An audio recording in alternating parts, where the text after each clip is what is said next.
नमस्कार, हिमाचल समाचार में आपका स्वागत है। आज के मुख्य समाचार। मुख्यमंत्री ने नई दिल्ली में केंद्रीय रक्षा मंत्री से की भेंट। मुख्यमंत्री ने प्रदेशवासियों को दी होली पर्व की शुभकामनाएं। एशियन विकास बैंक के पीआरएफ मिशन ने मुख्यमंत्री से की भेंट। खेतीबाड़ी के व्यावसायिक उपयोग ने दिखाई प्रगति की नई राह।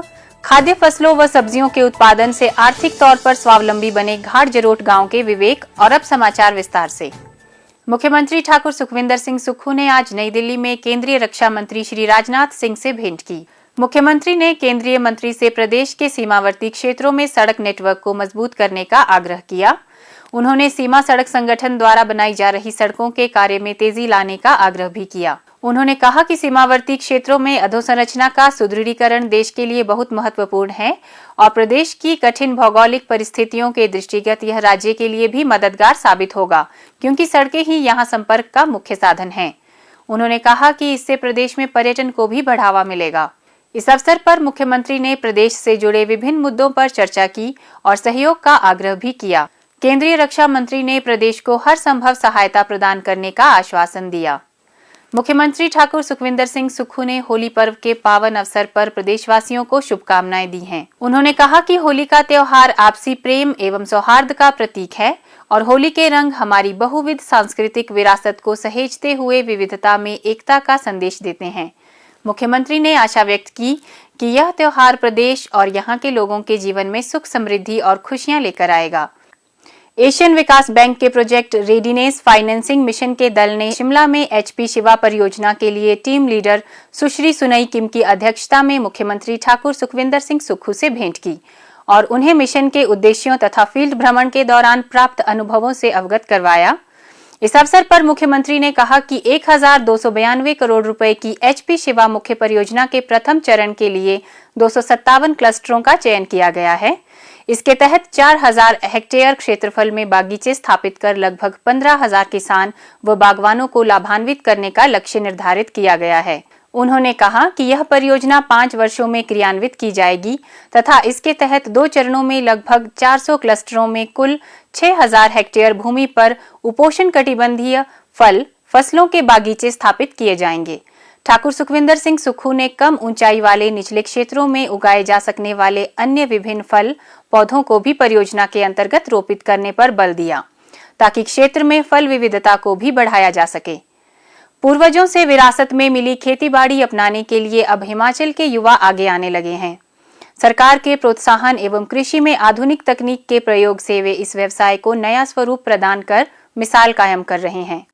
ज्वाली विधानसभा क्षेत्र के तहत घाट जरोट गांव के श्री विवेक कुमार इन्हीं में से एक हैं। औद्योगिक प्रशिक्षण संस्थान से शिक्षा प्राप्त करने के उपरांत इन्होंने निजी क्षेत्र में नौकरी की। पिता से प्रेरणा पाकर नौकरी छोड़ अपने पुश्तैनी व्यवसाय से जुड़े और इस विरासत को आगे बढ़ाने का संकल्प लिया। कृषि विभाग से खेतीबाड़ी की उन्नत तकनीकों की जानकारी व प्रोत्साहन मिलने का सुखद परिणाम यह रहा कि आज श्री विवेक 80 कनाल भूमि पर सब्जियों तथा 40 कनाल भूमि पर गेहूं, धान, गन्ना तथा पशुओं के लिए हरे चारे की पैदावार कर रहे हैं।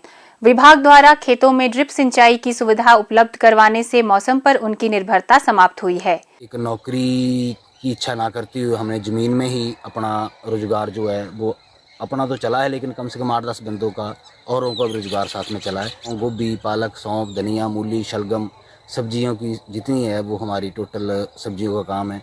बरसात के दिनों में धान का काम, साथ में मक्की का हो जाता है। तो ठीक है, बढ़िया है। एग्रीकल्चर का डिपार्टमेंट का भी हमें काफ़ी योगदान मिलता है टाइम टाइम पर, और बाकी तो सरकार का काफ़ी योगदान है। समय समय पर हमें डॉक्टर साहब भी जो भी हैं एग्रीकल्चर डिपार्टमेंट के बीटीएम, एटीएम जो भी ब्लॉक अधिकारी हैं वो सारा हमें टाइम टाइम पर जो है वो गाइडलाइन करते रहते हैं। श्री विवेक प्राकृतिक खेती को भी बढ़ावा दे रहे हैं, जिससे खेती की लागत कम हुई है। उन्होंने अच्छी किस्म की 6 गाय भी पाल रखी हैं।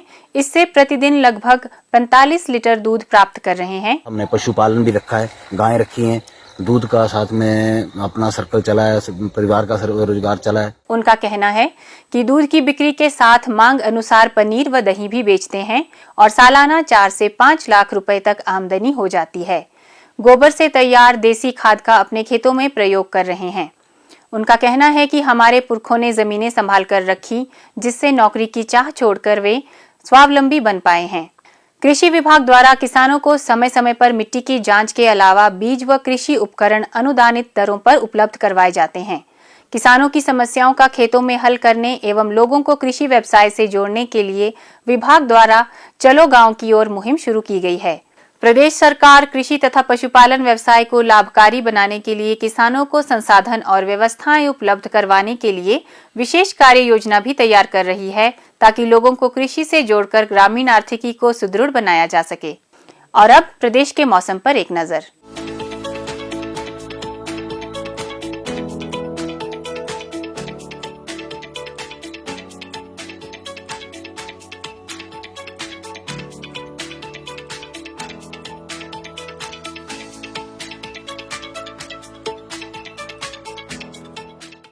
हिमाचल समाचार देखने के लिए सब्सक्राइब करें YouTube channel information and public relations department HP, follow करें ट्विटर @DPRHP, लाइक करें Facebook page information and public relations department Himachal Pradesh, visit करें वेबसाइट www.himachalpr.gov.in।